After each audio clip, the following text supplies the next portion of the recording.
Sa bawat titig, sa bawat kataga, bumubuo tayo ng kwento. Kwento ng pagmamahal, kwento ng pag-asa, at kwento ng mga pangarap. Pero paano kung ang wikang dati daan para sa pag-iibigan ay siya ring naging tulay para sa isang masakit na pamamaalam? Mga salitang dati ay para sa iyo lamang binibigkas, ngayon sa buong mundo na inaalay. Mga pangakong minsan mong pinanghawakan, ngayon hanging dumaan na lang sa hangin ng alaala. Iniwan ka niya, hindi dahil hindi ka niya minahal, kundi dahil may tinawag siyang pangarap na hindi mo kayang tapatan. Mas pinili niya ang mikropono, ang entablado, ang mundo, kaysa sa mundong kayong dalawa lang sana ang bubuo. Ngayong gabi, samahan niyo ako, Papa Bebot, dahil pag-uusapan natin ang wikang bumalot sa puso at ang pag-ibig na nilamon ng sariling ambisyon. Ito ang istorya ng mga salitang hindi na natapos at ng pusong iniwan habang patuloy na sumisigaw sa katahimikan.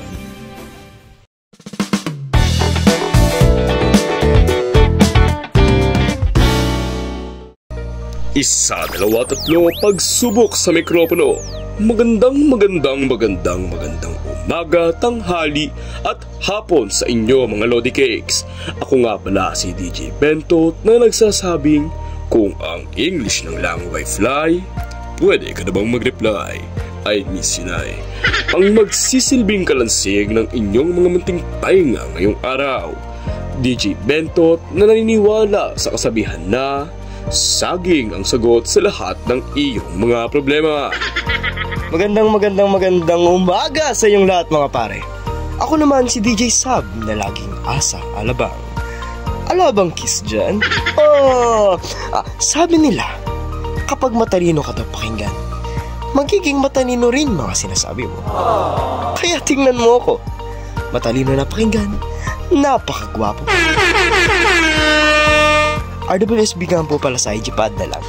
At syempre, ang pinakahuli pero hindi pinakalugi. Ako si DJ Neil, higit sa milyon ang halaga kahit hindi mo pa nakikita. Lahat mauhumaling kapag nagluto ako ng maling. Lahat malalagot kapag bumili ako ng balot. At syempre, kapag ako'y nagsalita na, lahat makikinig hanggang sa sila ay manginig. Ikaw ba yung taong nagmahal, nasaktan, tapos nagmahal ulit? Tipong emote saglit tapos sabak ulit? Kung ganyan kang tao, pues, pwede ka bang saktan ulit pero this time ka mauna man ang gamit? Joke lang po! Sa generation natin ngayon mga pare, maraming mga ganitong tao na uhaw at sabik sa pag-ibig, lalo na sa mga kabataan. Shout out sa mga kabataan dyan. Yung tipong pag-uwi ay unang tanong sa magulang ay, Ma, ano ulam? Ma, anong ulam? Tapos ang isasagot ng mga magulang nila ay, bakit may pinatago ka? Diba? Sarap sa tenga, parang musika ni Dionela. Tunog Optimum Pride sa umpisa tapos sa huli malabalyena. Tung tung tung tung sa huli. Hindi ako natutuwa, hindi ako nang titrip sa inyo. Tapos nakita ng lola mo, suot-suot mo palda niya nung panahon ng mga Kastila. Ikaw namang hambogitation.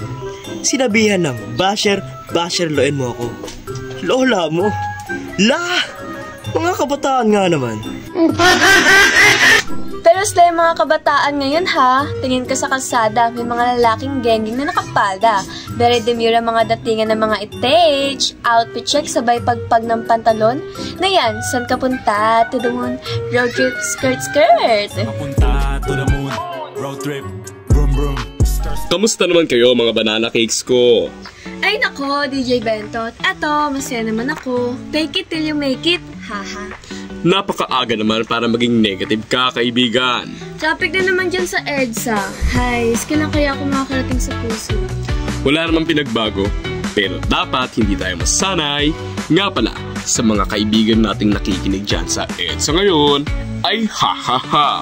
Good luck na lang po.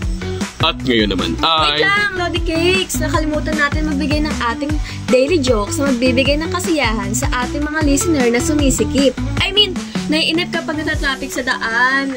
Kaya ngayon naman ay sisimulan na natin ang... Iyokan Time! Ang bully naman nito.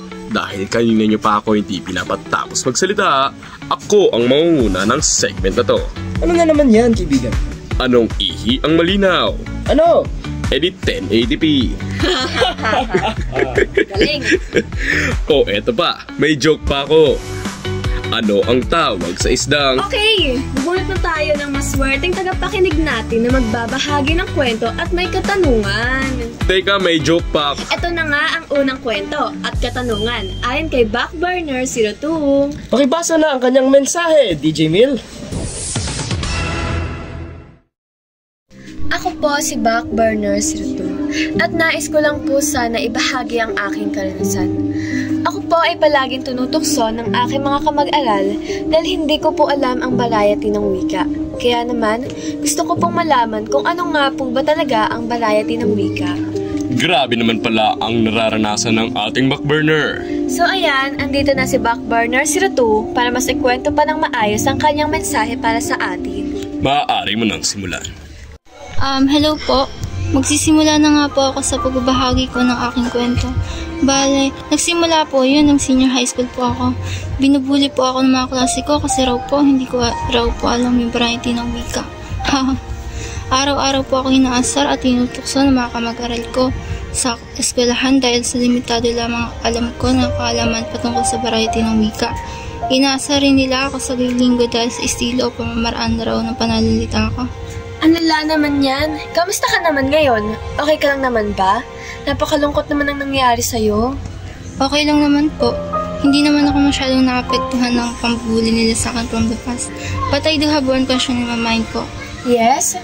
Ano po yung variety ng wika? Sab, ikaw sumagot nito. Ano raw yung variety ng wika na ituro sa atin noong senior high school pa tayo? Ako na naman. Sige, lagi naman. Charurut! So basically, ang variety ng wika ay basically mga iba't ibang klase o anyo ng wika na ginagamit ng mga tao. Mostly depende sa kung saan sila nanggaling, sino sila, at ano yung sitwasyon. Parang hindi naman pare-pareho ang pararaan ng pagsasalita lahat ng tao, di ba? May mga tao na iba magtagalog sa Maynila kumpara sa mga taga-ibang lugar. O kaya naman may mga kabataan na may sariling slang na hindi agad maiintindihan ng mga matatanda. Bangis mo naman, Sab. May side ka palang ganyan. Malamang, ano yung isip mo sa akin? Puro papogi lang. I mean, totoo naman, pero huwag mo naisipin. Nagdag katanungan ko lang sa sinabi ni Backburner02. Paano kung yung mga style ng mga pag-uusap natin sa trabaho o kaya sa bahay, part din ba yun doon or part din ba siya ng variety ng wika? Pwede rin sabihin na lang natin na mabangis sa kaibigan, tuta naman sa kaibigan. I mean, pero tama yun. Parte yun ng variety ng wika, pero socialic naman yung sinabi mo. Bale kasi, ang socialic ay ang iba't ibang estilo o style ng wika na ginagamit batay sa estado, sa grupo, o komunidad na kinabibilangan ng isang tao. Backburner02, nasagot naman ba ni Sabi ang hinihingi mong sagot sa iyong katanungan? May natutunan ka naman ba sa pagpapaliwanag niya sa iyo kung ano ang variety ng wika? Siyempre naman po, marami ako natutunan mula sa matinik ninyong DJ. Maraming salamat po dahil magkamit po ito sa eskwela. Wow! School ba i-teach para makagain ng knowledge? Knowledge! Speaking of variety ng wika, ay ang ginagawa mo ay part din ng variety ng wika. Pero, idiolect naman siya. Talaga ba? Anong ginagawa? Iyang way mo ng pagsasalita, inuulit yung salita. Legit ba? Grabe talaga, taas ng energy neto ni Mil. Kaya tuwang-tuwa ang mga tagapakinig natin sa'yo eh. Oh, ang OA mo dyan. Nandito muna ako para putulin muna na saglitan ang ating kulitan at tsikahan kasama ang ating mga viewers. Dahil wagi na naman ang lahing Pinoy pagdating sa pagsusulat ng pampanitikan matapos makuha ng author na si Catherine Portillo ang International Dublin Literary Award sa kanyang librong Hanggang sa Panahon Iyon na tungkol kay Mark Borja na naglulutas ng misteryo pagkatapos ng isang pandaigdig na sakuna na tinatawag na Garuli, kung saan ang istorya ay bumabalot sa lungsod ng Metro Manila. Ayon umano kay Catherine, naging inspirasyon niya umano ang mga Pilipino na hindi makamove on sa kanilang mga minahal, na para bang minulto sila ng nakaraan na kung saan iniisip nila ang kasalukuyang hindi na nila madadatnan. Dagdag pa niya? This is such a rewarding day. Di lang para sa akin, pero para na rin sa aking mga supporters from my home country and the world. I've never expected to be here today, after all of those years of writing. So, to my family and fellow kabayans, thank you and expect more from my future projects as a thanks to all of you. Babush! Talagang nakaka-inspire at nakaka-proud ang mga salita na isang kapwa Pinoy na nagwawagi. Kaya naman, sa mga nakaka-relate dyan ng story ni Catherine, imbes na magmukmuk ka dyan dahil sa first crush mo, bumangon ka na at magsimula na gawin ang gusto mo.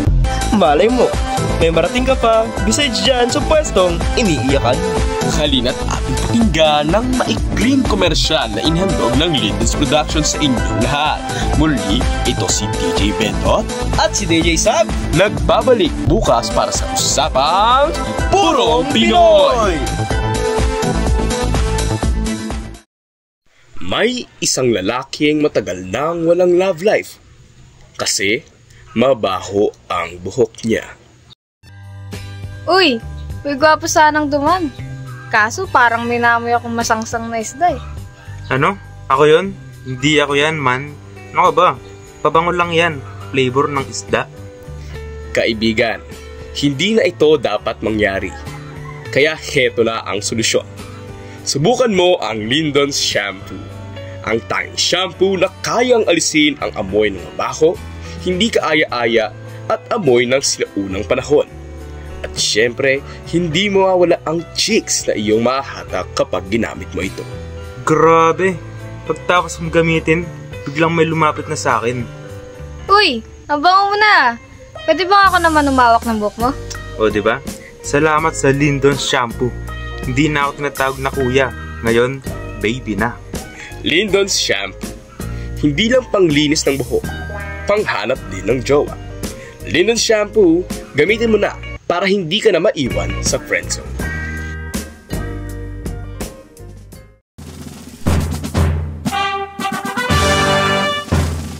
Magandang umaga sa'yo, Linton Pogi. Sa tuwing naririnig ko boses mo, nabubuo araw ko, man. Maraming salamat, man. Magandang umaga sa'yo, Lindon Pogi. Sobrang cute mo, pare. Uy, solid ka, man. Pero magandang umaga rin sa inyo, mga pare. Pagpalain sana kayo ng amang nasa langit. Magandang buhay, mga kapitbahay! Kamusta kayo dyan? Nandito na naman ang inyong paboritong tropa sa radyo, DJ Sab! Huwag kayong mag-alala, hindi ako artista, pero matamis pa rin akong magsalita. At ngayong araw, pag-uusapan natin ang isang bagay na dapat nating ipagmalaki, ang ating sariling wika! O diba? Wika is life! Let's go! Ngayong buwan ng wika, ang tanong, gaano ba kahalaga ang wikang Filipino sa ating kultura? Alam kong marami na ngayong English speaking. Yung iba nga, parang nakalimutan na ang sariling wika. Nako, bawal yan dito. Kaya naman, kasama ko ang tatlong special guests para sa ating makabulang kwentuhan. Unahin na natin si Cassandra. Cassandra, bilang estudyante, paano mo nakikita ang kalagan ng wikang Filipino? Kuya Sab, super important po talaga. Kasi dito tayo natuto magsalita at magpahayag ng sarili natin sa ibang mga taong nakakasalamuhan natin sa pang-araw-araw. Ito rin ang dahilan kung bakit tayo nagkakaintindihan. Pero napansin ko pong parang maraming kabataan ngayon ang mas madalas nang mag-English, lalo na sa social media. Parang mas cool daw pag English speaking. Ano pong masasabi niya ron? Abay, hindi dapat ikahiya ang sariling wika, ate. ang wikang Pilipino ang nagbubuklod sa atin bilang isang bansa. Hindi masamang matuto ng ibang wika. Ang masama lang ay kinakalimutan natin ang sarili nating wika. At ito ang nagiging dahilan kung paano tayo nakikipagtalakayan sa ating mga kababayan at nagiging tulay sa pag-express ng ating damdamin. Kaya dapat nating ipagmalaki at ipaglaban ang atin. Pagka Cyrus, base sa aking brain cells, alam niyo bang ang wikang Pilipino ay may 8 major dialects at higit 170 na lingwahe sa buong bansa? Ang saya-saya, di ba? Pero kahit iba-iba tayo ng sinasalita, ang wikang Pilipino ang nagugnay sa atin. Boom! Ang dami nating wika, pero iisa lang ang bumubuklod sa atin. Filipino! Pero paano natin mapapalaganap ang paggamit ng Filipino sa modernong panahon? Eh halos lahat ng content ngayon sa social media, English na? Siguro po, DJ Sab, dapat tayo mag-promote ng Filipino content. Pwede gumawa ng vlogs o posts sa social media na puro Filipino ang gamit at pangunahan natin ang pagtangkilig sa ating sariling wika.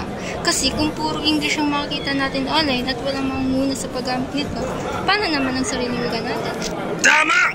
Dapat din sa mga opisina at gobyerno, mas gamitin natin ang Pilipino. Dahil sa pamaraan na ito, ay mas maintindihan ng lahat ang mga batas at programa ng gobyerno at mas mapapalaganap ang ating wika. Hindi lang yung mga bihasa sa English ang dapat makinabang. Dapat yung mga gumagamit din ng sariling atin. At syempre, sa tahanan pa lang, dapat nangungunahan na natin ang pagsasalita ng Pilipino. Kasi kung sa loob ng bahay pa lang, English na ang ginagamit, paano pa matututo ang mga bata ng tamang Pilipino? Ayos!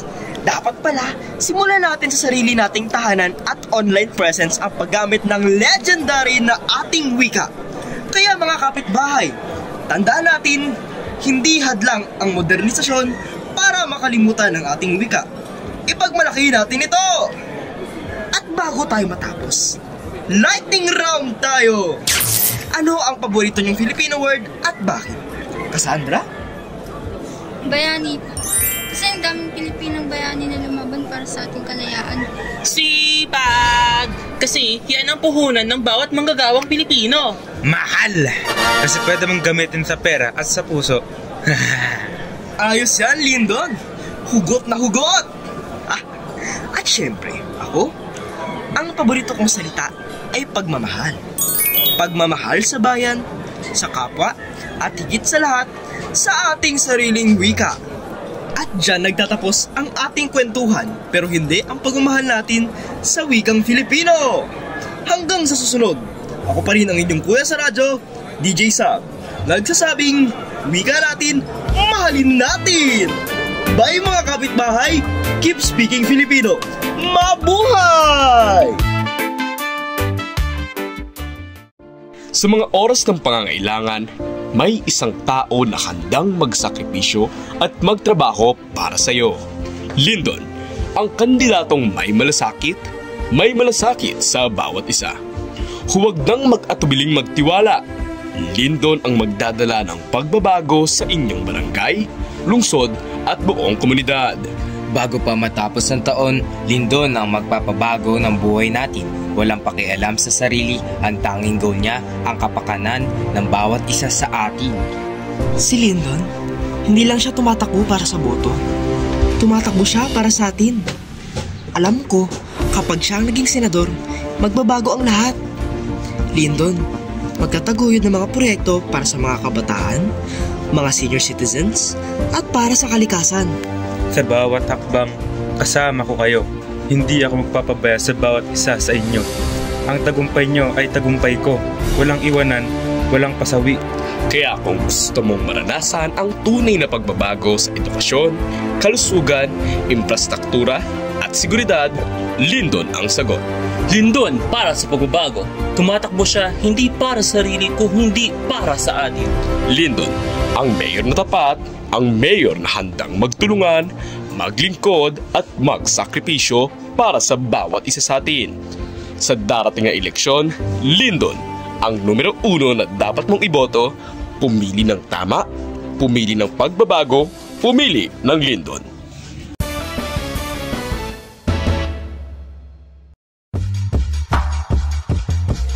What is up mga tropa pips? Muli kayo ay nagbabalik sa FM Linggo at kayo ay nakinig kay DJ Cyborg sa kanyang special segment. Anong pinaglalaban mo? Tayo ngayon ay may special na bisita. Siya ay maaasahan. Siya ay tapat. Siya ay may malasakit. At higit sa lahat, siya ay napaka-pugi. Ang kasalukuyang mayor ng Sangandaan at tumalakbo ulit ngayong eleksyon bilang senador, si Mayor Lyndon Poge. Yahoo! Sup man? Wika ang una pare. Maraming salamat sa pagdalo sa aming programa, Mayor. Gusto ko yung ginawa mong clean up drive sa bakanteng lote dito sa Sangandaan. Walang anuman boy, let's go pare. Ngayon ay lumalapit na ang eleksyon at ikaw ay tumatakbo ulit. Ang FM Linggo. Ano ang pinaglalaban mo? Ay naghanda ng mga katanungan upang lalo ka pang makilala ng ating mga botante. Chika na ba, Mayor? Game na ako, pare. Okay, para sa ating unang katanungan, kilala ka sa iyong plataforma na Wika ang una. Ano ang kasaysayan ng panalitang ito? Ang wika kasi pare, ang sandigan at mukha ng ating kultura. Kung hindi natin ito unahin man, ay mawala ng identidad ang isang lugar at may hirapan ito tumagal sa pamumuhay pare. Grabe ba? Ikalawang tanong naman, ngayong eleksyon, may pinagbago ba ang iyong plataforma? Kasi noon, mayroon pa lang tinatakbuhan mo. Ngayon, mag-senador ka na. Grabe kalakas mo, Yorme. Siyempre, natagdagan pare. Bukod sa wika ang una, ay mayroon akong pangalawang plataforma. Wika ay pagmalaki. Ngayon lang ako nakakita ng politiko na sobrang pinapahalagahan ng wikang ating ginagamit. Siyempre pare, napapansin ko rin na ang mga ibang tumatakbo ngayon ay paulit-ulit na lang pangakong di naman natutupad. Naisip ko na kung bago ang aking sasabihin at ito ay aking paninindigan, magsisimula ito ng pagbabago sa ating pamayanan. Sabi nga nila, bago mabaguhin ang ibang tao, ay baguhin mo muna ang sarili mo. Napakadakila mo, Mayor! Ngayong na-mention mo na ang mga ibang tumatakbo, lahat ba sila ay ganun? O may politiko ka pa rin respeto dahil tulad mo, siya rin ay totoo? Si Konsehal John Mark Abon pare, tulad ko ay pinaglalaban niya rin ang kultura at identidad ng ating bansa dahil hindi raw ito pinagtutuunan ng pansin ng bagong henerasyon at unti-unti na itong namamatay. Kung ganoon ay sana manalo kayo mga pare. Hindi kayo tulad nila na kurap at sinungaling. Manatili kayong malinis at masipag. Para sa ating uling katanungan, lights on or lights off? Lights on pare. Dahil ako ay transparent na tao at dapat makita ng ating mamayan ang resibo ng aking mga trabaho. Napakahusay na sagot. Shoutout sa mga nakinig dyan. Ngayong malapit na eleksyon, bumoto ng matalino, bumoto ng matalino. Muli, ako si DJ Cyborg ng FM Linggo. Anong pinaglalaban mo? Special segment. Harap!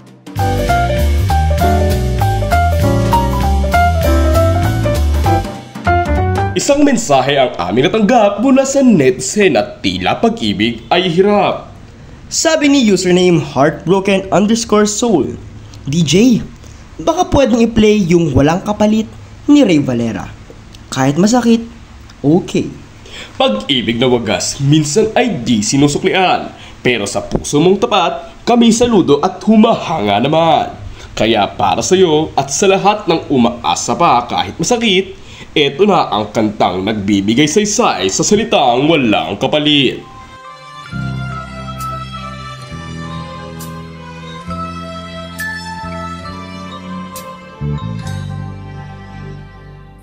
Huwag magtaka kung ako ay di na naghihintay sa anumang kapalit ng hinalay kong pag-ibig. Kulang man ang iyong pagtingin, ang lahat sa'yo'y bibigay kahit di mo man pinapansin.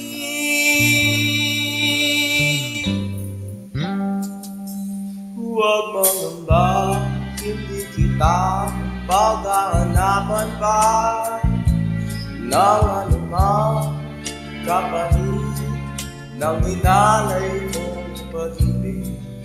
Sadyang ganito ang nagmamahal. Hindi ka dapat mamahala, dinanakit sa'kin walang wala.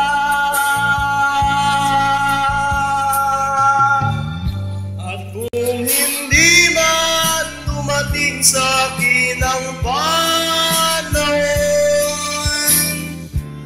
na ako ay mahalin muli, asahan mong di ako magdaramdam kahit ako ay nasasaktan. Huwag mo lang ipagkain na ikaw ay aking mahalin.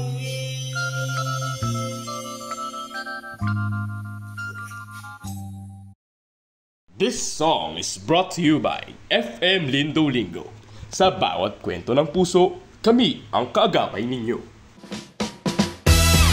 At ngayon naman, para sa ating pangatlo at panghuling segment sa araw na ito, magtatapat ang dalawang maaangas at malulupit na special guest upang ibalagtas ang kanilang pagkakaiba ng kanilang mga kultura. Balagtasan time!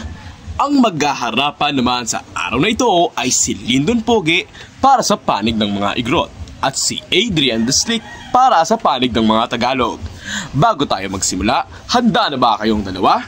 Siyempre pare, ready na since birth. Pagdilat pa lang ng mata ko, naipagbalagtasan na ako sa aking doktor na para bang ako'y nag-revert. Mga salitang aking bibitawan, hindi mailarawan. Mga imaheng aking pinipinta, tila nawawalan ng tinta. Pero kapag ako'y nasa entablado na, ang aking mga salita ay sinisindak na, ang resulta ay tablado na. Kung gayon, balagtasan na. Bago natin pag-usapan ang malalim na issue, unahin muna natin ang fashion. Dahil sa kasuotan pa lang, makikita na ang yaman ng kultura. Sino ang may mas astig na kasuotan? Ang Igorot o ang Tagalog? Bah, walang tatalo sa kasuotan namin. Bahag, timeless, hindi na kailangang plantsahin, hindi makakainit, at hindi madaling masira. Sandali lang, Tagalog pride to. Ang barong Tagalog ay simbolo ng dangal at formalidad. Pwedeng isuot sa kasal, meeting, graduation at higit sa lahat, hindi ka huhulihin sa mall. At least kami, kahit anong suot, proud sa kultura. Ang bahag, cultural identity. Ang barong, made in China. Grabe, fashion war ito. Pero hindi lang sa kasuotan na susukat ang kagalingan. Lipat naman tayo sa pagkain. Alam naman nating lahat na ang pagkain ang tunay na puso ng kultura. Kaya tanong natin ngayon, kanino ang mas masarap at espesyal na pagkain? Igorot o Tagalog? Walang tatalo sa amin. Adobo, sinigang, bulalo, puro classic at world famous. Ganun. Paano naman ang pinikpikan namin? May ritual at tradisyon yan. Hindi lang basta chicken, sagradong pagkain. Sus! Adobo namin kahit sa ibang bansa, kilala. Ilagay mo sa kanin. Ulam na. Ilagay mo sa tinapay. Palaman na. Ilagay mo sa bag. Baon na. At least kami, walang instant noodle at fast food. Kayo, puro Jollibee at Tapsilog. Wow! Nagugutom na ako. Pero teka lang, hindi lang sa pagkain na susukat ang tibay ng isang lahi. Ngayon, pag-uusapan natin ang tapang at kasaysayan. Kung tapang ang pag-uusapan, kami ang hindi nasakop. Kahit dumating ang mga Kastila, Amerikano, Hapon, hindi nila kayang sakupin ang mga bundok namin. Excuse me may Katipunan kami, may Bonifacio, may Rizal, may Lapu-Lapu. Kami ang naghimagsik, lumaban at nagsimula ng revolusyon. Oo nga, may revolusyon kayo, pero kami hindi na kailangan lumaban kasi hindi nga kami nasakop. Nako, panis yan. Kami ang may Maynila, ang sentro ng negosyo, edukasyon at gobyerno. Kayo nga may traffic, baha at polusyon. Samantalang kami, may malinis na hangin, sariwang gulay at snow sa Benguet. Ay wow! Ipagyayabang talaga yung snow. Abay pati klima pinag-aawayan na. Pero yan ang saya ng pagiging Pilipino. Kahit iba-iba ang pinanggalingan, iisa pa rin ang puso ng bawat isa. diyan nagtatapos ang ating pinakaunang yugto o episodyo ngayong araw. Maraming salamat sa paglalaan ng oras at pakikinig mga kapwa kong Filipino. Sana nasagot namin ang inyong mga katanungan, nabigyan kasiyahan at napukaw ba namin ang inyong mga interes sa mga ganitong uri ng aral at kasiyahan. O mahilig ka makakalap ng bagong kaalaman. Huwag mong kakalimutan na i-share ang aming radio broadcasting na ito at sa inyong mga kaibigan at kakilala. Kung mayroon pa kayong katanungan na gustong masagot o feedback, maaari ninyo kaming i-follow sa social media o mag-iwan ng mensahe sa comment section. Hanggang sa susunod na kabanata! Muli, ako si DJ Sab. Muli, ako si DJ Mil. At ako naman si DJ Bentot. Ito ang FM Lindol Linggo. Paalam at hanggang sa muli!